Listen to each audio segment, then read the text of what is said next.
ये लोग सब फ्री में खाने वाला आदमी है, सब फ्री में खाने वाला आदमी है, सब दलाल लोग है, खड़ा है, सबको रोटी खाने आना है।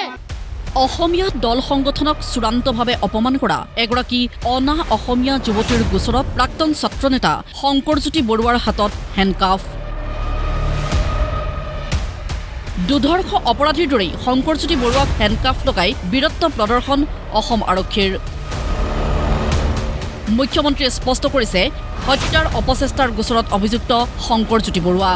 তেখেতৰ বিৰুদ্ধে ৩০৭ ধৰা যিটো পুৰণা IPC এইটো এটা attempt to murder case register হৈছিলে। Attempt to murder case register হ'লে তেওঁলোকৰ তেনেকুৱা আসামিক মাৰ্ডাৰ কেছ বা এটেম্প টু মাৰ্ডাৰ কেছৰ আসামিক হেণ্ডকাফ লগোৱাটো পুলিচৰ দায়িত্ব, পুলিচে লগাব লাগে। কিন্তু শংকৰজ্যোতি বৰুৱাৰ যিটো প্ৰতিষ্ঠা বা তেখেত এগৰাকী ছাত্ৰ নেতা আছিলে আৰু স্বাভাৱিকভাৱে তেওঁ ক'তো পলাই আদি যোৱাৰ সম্ভাৱনা নাথাকে, সেইকাৰণে মই নিজে SP ডিব্ৰুগড়ক ফোন কৰি কৈছোঁ যে তেখেতক আপোনালোকে যাতে হেণ্ডকাফ নলগায়। কিন্তু এটেম্প টু মাৰ্ডাৰ কেছৰ আসামী হ'লে হেণ্ডকাফ লগালে আইনমতে কোনো তাত ভুল নহয়। মুখ্যমন্ত্ৰীৰ ভাষ্য অনুসৰি শংকৰজ্যোতি বৰুৱাৰ প্ৰতি যেন পুতৌহে কৰিলে মুখ্যমন্ত্ৰীয়ে। শুনক কি কৈছে মুখ্যমন্ত্ৰীয়ে। তেখেতৰ প্ৰতিষ্ঠাৰ প্ৰতি লক্ষ্য ৰাখি মই নিজেই ইণ্টাৰফেয়াৰ কৰিছোঁ আৰু মই নিজে কৈছোঁ যে এইবিলাক নকৰিব আৰু কোৰ্টৰ পৰা যোৱাৰ সময়ত তেওঁক হেণ্ডকাফ লগোৱা নাই। এতিয়াও উত্তপ্ত দুলীয়াজান। অসমীয়াক অপমান কৰা তনু চাহিক গ্ৰেপ্তাৰৰ সময়সীমা বান্ধি দিছে দল সংগঠনে। অন্যথা 23 মে'ত সৰ্বাত্মক দুলীয়াজান বন্ধৰ ঘোষণা কৰিছে দল সংগঠনসমূহে। কিন্তু শংকৰজ্যোতি বৰুৱাক হেণ্ডকাফ লগোৱা অসম আৰক্ষীৰ সাহস হোৱা নাই এগৰাকী অনা অসমীয়া যুৱতীক সোধা পোছা কৰাৰ। কাৰণ খুদ মুখ্যমন্ত্ৰীয়ে যেন এৰাই চলিব বিচাৰিলে তনু চাহিয়ে কৰা অপমানজনক মন্তব্যৰ প্ৰসংগ। কোনোবা এগৰাকী ক'ৰবাত মহিলাই কিবা ক'লে আৰু অসমীয়া তেনেকুৱা হৈ যাব নেকি? কোনোবা এগৰাকী ক'ৰবাত মহিলাই কিবা ক'লে আৰু অসমীয়া তেনেকুৱা হৈ যাব নেকি?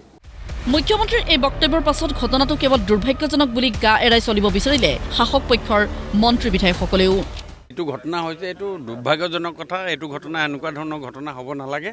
কিন্তু দিছ মেটাৰ ইজ আণ্ডাৰ ছাব জুডিচ, সেইকাৰণে সেই মেটাৰটোৰ ওপৰত মই বিশেষ কিবা কমেণ্ট কৰিব লাগিব বুলি মই ভবা নাই।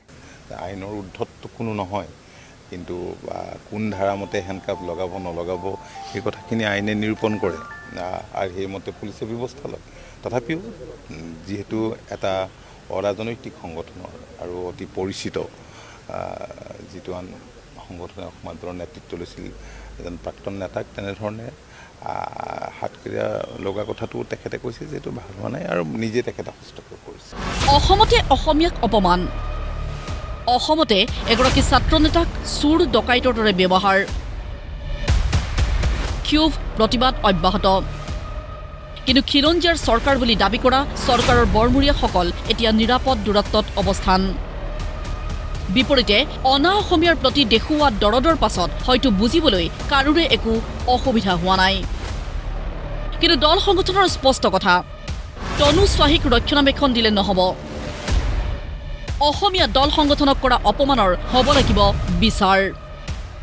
ব্যুৰ' ৰিপৰ্ট, প্ৰতিদিন টাইম।